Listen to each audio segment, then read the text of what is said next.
I hope the judges are marking and they're all set to give us the list of the winners. Still, the OC feels that they require some time for contemplation of results. To foster engagement with the participants, the OC has decided to showcase a short documentary. It is just a 2-minute documentary on the theme of photography only. We hope that you will like it, so we'll be presenting that now.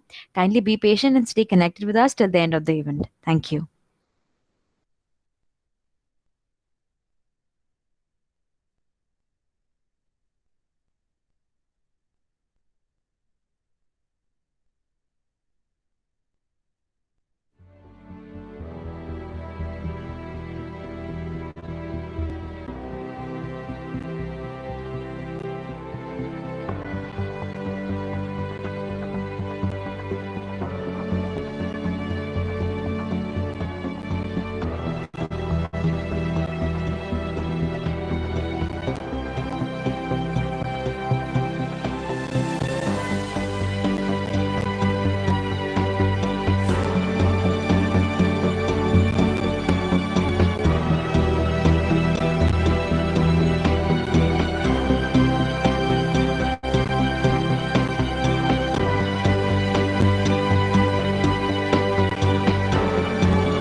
Are you ready to go on camera? Okay, you hate it. But there's another way to make amazing videos. Here I'm in North Korea. Although it sounds so difficult to reach, it's not difficult at all. There are tourist agencies that are going to facilitate your entrance over there. You'll have to go in certain areas. I'm Mihaela Norok, and I'm the author of the Atlas of Beauty book. And I've been traveling around the world since 4 years, and I've been photographing women from all across the world. When you go in Rome, you act as a Roman. If you're going in a place where people have their own way of living, it's best not to interfere, and it's best not to change things, because I'm not the one who has to decide how their life should be. I know that she's a guide. She was working in a museum as an English-speaking guide. Here I'm in Ecuador, and this is the Amazonian jungle. Of course, she has a house that's made out of wood. I photographed her in her courtyard. When I photographed her, she was 16 years old, and she was already married since 1 year. And her community is a matriarchal one, so her husband has to come in her family and live with her. And she's wearing her wedding dress. It's very interesting. If you're going to look close to the picture, you're going to see some drawings on her face. And she just took a flower from a tree and painted her face with that. Natural makeup, I guess. So a lot of people are asking me why you don't take pictures with men. There are many reasons. I think one thing, if you are going to start a project with men, the Atlas of Beauty with men, it's going to be extremely easy. If I am going to approach a man, he's not going to tell me, I don't want to be photographed today because I don't wear makeup, or my wife is not going to allow me. But this is happening all over the world. Women are going to tell me that they are not allowed to take the picture because the husband, the father, or the brother will be upset. Because women are afraid of violence and repercussions after they have their picture taken. This is a part of Afghanistan that is called the Wakhan Corridor, and it's at the border with Tajikistan. And it's a very remote part of our world and very difficult to reach that place. They don't have access to health care, they don't have access to education because of the war. And the country is completely destroyed. Even though all these problems, the people are going to take you out from the street and take you in their houses and give you everything they have. The women, they don't wear burqa in that part of Afghanistan. They are dressed exactly like that. She was working in the field. She's 18 years old and she's married since 2 years. When they are going to see outsiders, it's going to be a positive experience for them because this is a sign of peace. When you travel, you have to be patient and you have to adjust to the culture that you're in, and you have to understand that you are not there to change things, you are there to change yourself. I think travel is important for you to open up your mind and to understand other cultures. We are much more similar than we think, and this is an experience that we have to learn by ourselves. I started out of curiosity, and now it's more of a chance to change a little bit the world.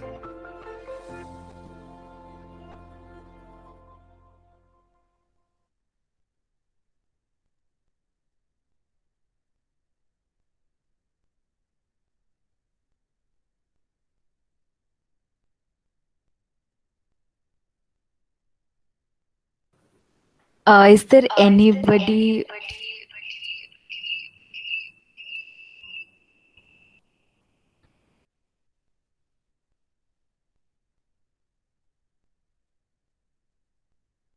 Is there anybody who would like to share his or her views on this?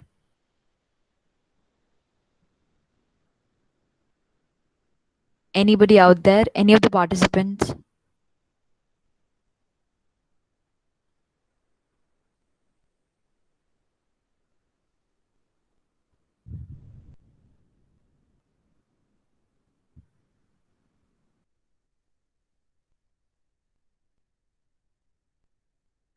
Hey, hi, good afternoon, everybody.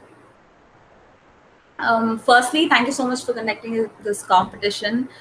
I was screaming 1,000 wows at all those shortlisted entries, and it was really amazing. And the documentary you just presented, I mean, such positivity. I don't know, that was really amazing. Like, I can't even think of the types of people she would have met or the thought that initiated it, and it was really nice. And thank you so much for sharing. Thank you. All right, thank you, Himalata. We are more than happy to have you here with us. Anybody else? Any of the participants? Any experience? Anybody of you wants to throw light on how you started up photography, or what makes you fall in love with photography, or anything like that?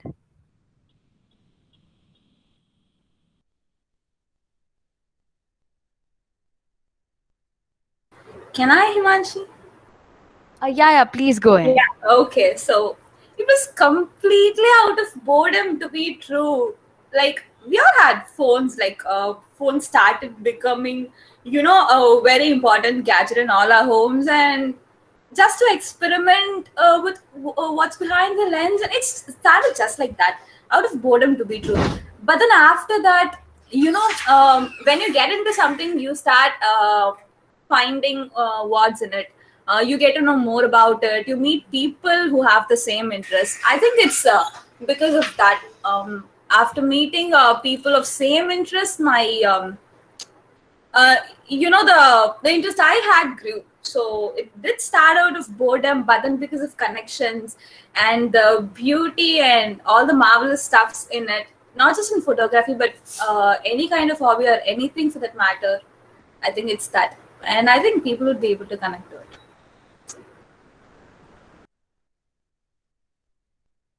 I don't know much about the other participants, but I could completely relate to this. I remember starting photography back in 2017 when I had purchased the Redmi 4 for myself. So basically, the phone never have had that perfect camera lens which you require. Still, I took up photography as a freelancing, and then I became part of um, a sort of a youth organization or youth platform, you can say. It was the Education Tree. And then I started photographing for them, and then I realized that I'm not that good. Because at the end of the day, we cannot deny the fact that the effect a DSLR has on mobile photography. It is overwhelming, and it is by leaps and bounds. You cannot compare a photo which is clicked using a mobile with the DSLR, because at the end of the day, there is a huge difference. So that was basically my story, short and sweet. Anybody else? Can I go next? Yeah, yeah, please go ahead.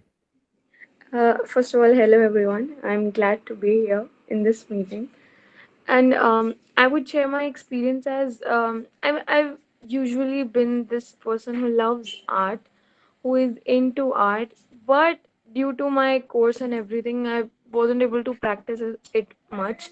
So I definitely wanted to continue that perspective, that creative perspective I had.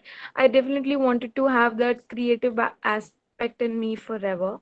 But art requires a lot of time. I must say that paintings and sketching work requires a lot of time, and you need to give it give it all of your attention, and you can't do it with a mind or phone and deadlines full of assignments and everything. You can't do that with all of that in your mind. So photography, I would say that it doesn't require that much time. It does, obviously, it does require a specific time, but it does not demand anything from me. And I can continue as it as my hobby as well, and I can keep on.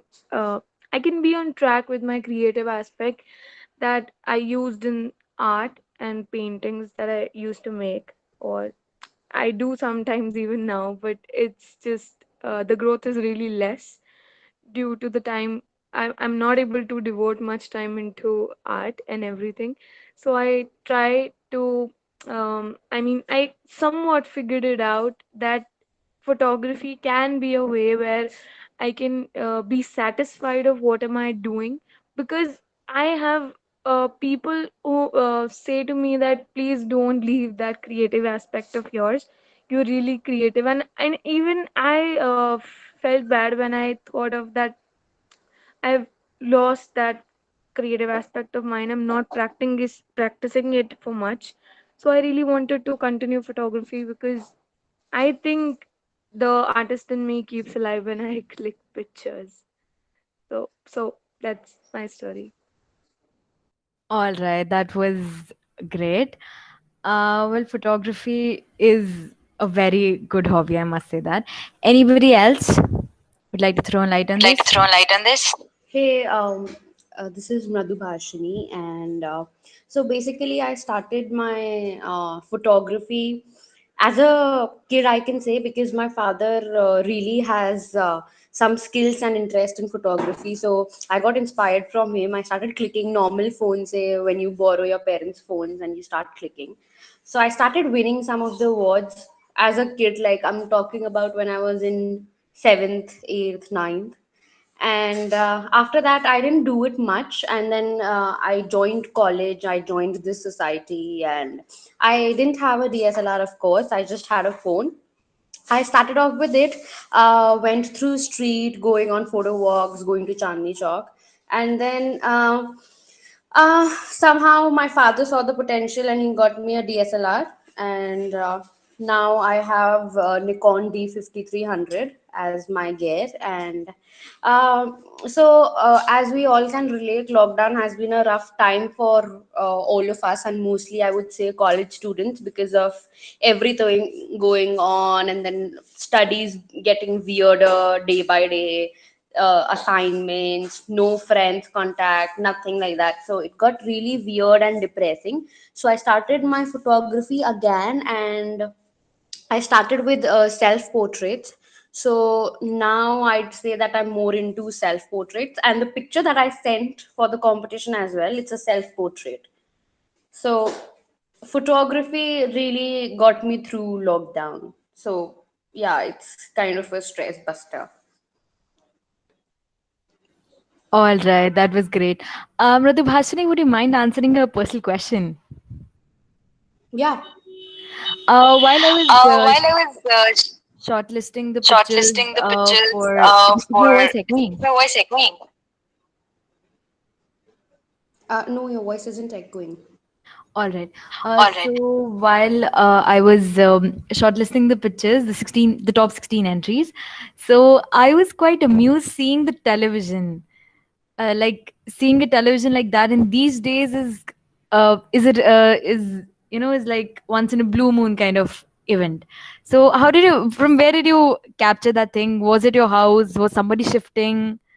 What's the story behind the What's the story television? behind the television? Okay, so basically, as a child, I used to watch a lot of TV. So this was an old TV that maybe my parents got when they got married. So we had this TV since a long time, and so we had this, and it is just like it was just kept in a store like that. So I asked my mother one day that, will it work?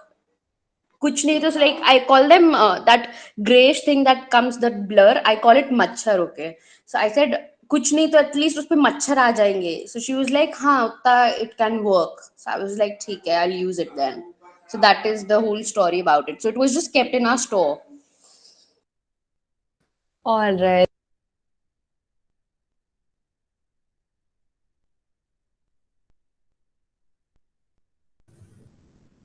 Anybody else?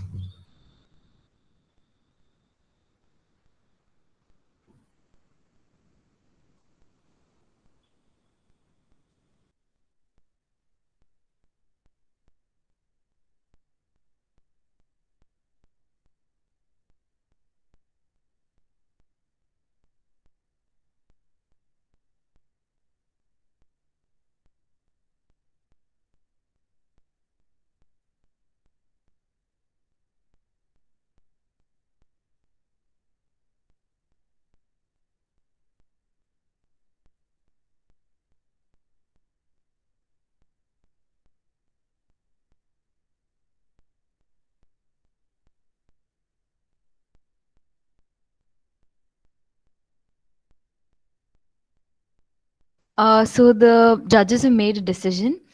We'll be declaring the result in the next minute. Kindly be patient and stay tuned with us. Thank you.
We apologize for the delay. So the judges have given us the results. We have on the first position, we have Apurva Bansal with us. The second position goes to Shivam Kumar, and the third position goes to Hemalata ji. So these results have been decided on the basis of criteria. The criteria involves composition, lightning, color, and focus, adherence to the theme, creativity, and uniqueness. Thank you. Now I would like to request Poonam Yadav to take the charge. Poonam, please go ahead and convey the vote of thanks. Okay, thank you, Imanshi. With this, we come to an end of this extravaganza. We extend a sincere and heartfelt gratitude to each one of you for their contribution to this event. Thank you, and signing off, the core OC of ENTAPPED LAMHEIN. Thank you. Thank you, Poonam. You all may leave the meeting, and the participants will be getting in touch with you shortly. Thank you and have a great day ahead. I hope you had a wonderful time with us. Thank you.